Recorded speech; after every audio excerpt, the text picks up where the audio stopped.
আসসালামু আলাইকুম, সবাই কেমন আছেন? তো আজকে আমার কাছে একটা A02 স্যামসাং A02 একটা ফোন এসেছে। তো এটাতে প্রবলেম হচ্ছে সিম অটো ডিটেক্ট, সিম পায় ছেড়ে দেয়, নো সার্ভিস, নেটওয়ার্ক আসে না। তো আজকে আমি এটা সলভ করব। এটা ছোট্ট একটা কাজ, খুবই ইজিলি আপনারা এটা সলভ করতে পারবেন। তো কিভাবে করব সেটা আজকে আমি আপনাদেরকে দেখাবো। আসলে এটা খুবই কমন একটা সমস্যা। ইদানিং প্রায় এই সমস্যাটা বেশি আসতেছে। তো এই জন্যে ভাবলাম, আগে একটা ভিডিও দিছি আমি সেম সমস্যার, কিন্তু ওটা ছিল আরএফ আইসি থেকে নো সার্ভিস, বেসব্যান্ড আইসি যেটা, ওটা থেকে সমস্যা। তো ওটা আমি কিভাবে সলভ করছি আমার ইউটিউব চ্যানেলে ওই ভিডিওটা দেওয়া আছে। তো এখন দেখেন এই মোবাইলটাও সেম সমস্যা, তবে এটা আরএফআইসি থেকে না। এটা দেখতেছেন এখানে রাউন্ড গোল চিহ্ন দেওয়া, নেটওয়ার্ক আসে না। তো এটা হচ্ছে আসলে প্রবলেমটা অটো ডিটেক্ট, যেটা এই যে সিম পায় ছেড়ে দেয়, সিম আসে না, এরকম এই প্রবলেমটা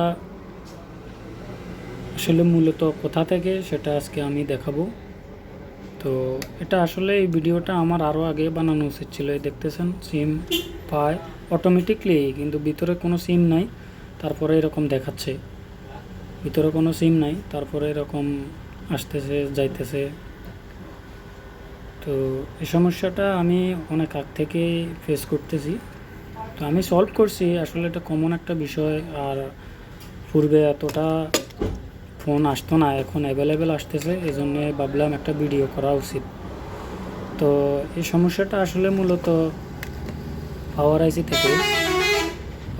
থেকে। তো আপনারা চাইলে পাওয়ার আইসিটাকে রিভলভ করতে পারেন। রিভলভ করলে 100% এটা পারমানেন্টলি হবে, দীর্ঘস্থায়ী হবে। আর যদি এটাকে সোল্ডারিং করেন, আইসিটা সোল্ডারিং করেন, তারপরও হতে পারে, আবার নাও হতে পারে। তবে রিভলভ করাটাই ভালো। আপনারা যারা আইসির কাজ করেন বা রিভলভ করতে খুবই ইজি, কোনো সমস্যা হয় না, তারা অবশ্যই রিভলভ করবেন।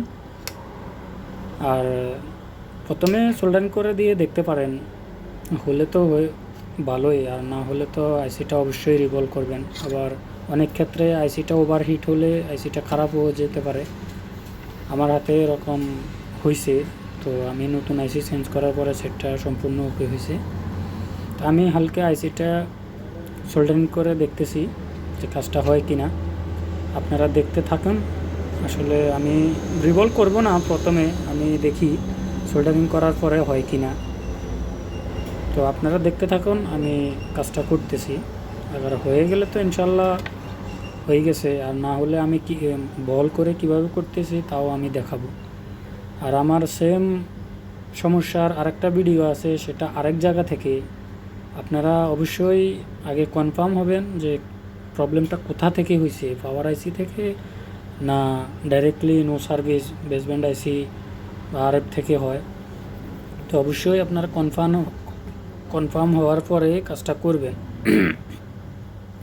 তো ঠিক আছে, আমি আগে সোল্ডারিং করে দিয়ে দেখতেছি, আইসিটা হালকা নাড়িয়ে দেওয়ার পরে দেখতেছি আমার কাজটা হয় কি না। সে পর্যন্ত অপেক্ষা করেন আর পুরো ভিডিওটা দেখতে থাকুন।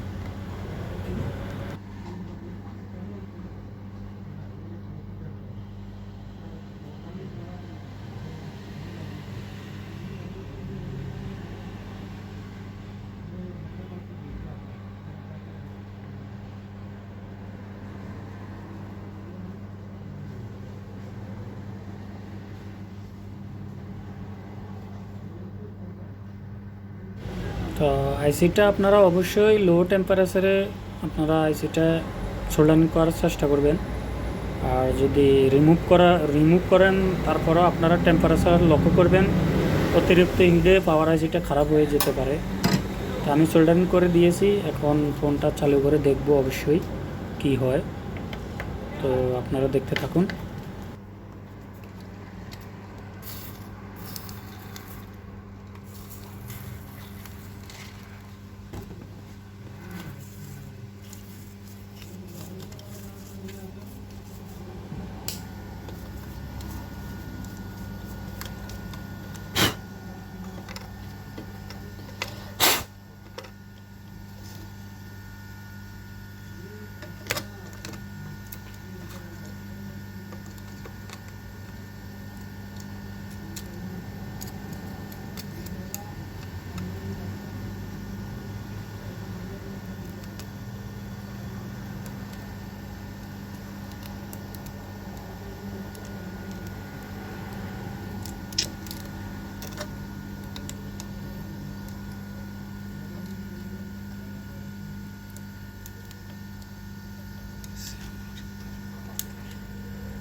আমি ফোনটা অন করে নিতেছি, বাকিটা দেখা যাক কি হয়।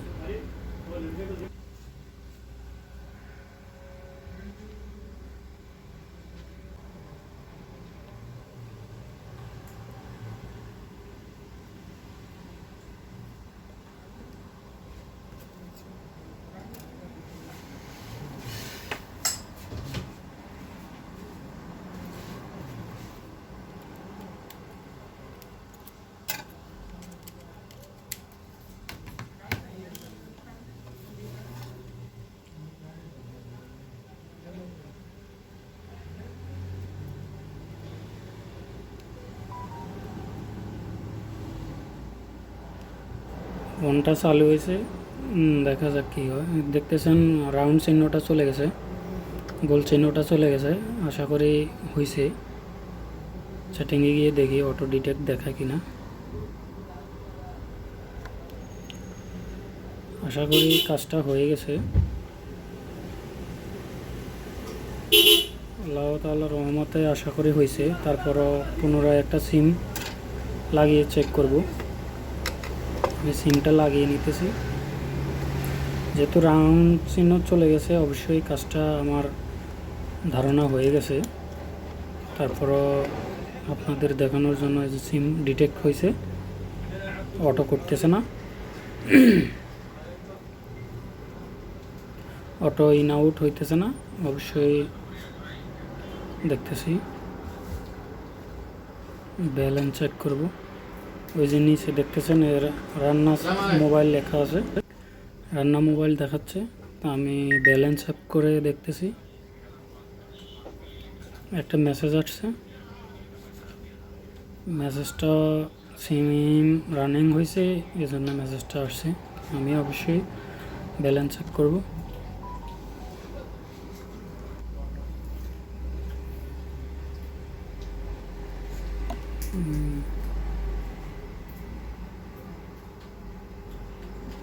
তো দেখতেছেন আমার অ্যাকাউন্টটা দেখাইছে, তার মানে ওকে। উপরে লক্ষ্য করেন, ওখানে ডাটা অন হয়ে আছে, ডাটা দেখাইতেছে 3G নেটওয়ার্ক, ওখানে ডাটাটা অন হয়ে আছে। আমি ডাটা বন্ধ করে দিলাম। তো ঠিক আছে, ভিডিওটা সম্পূর্ণ দেখার জন্য থ্যাংক ইউ।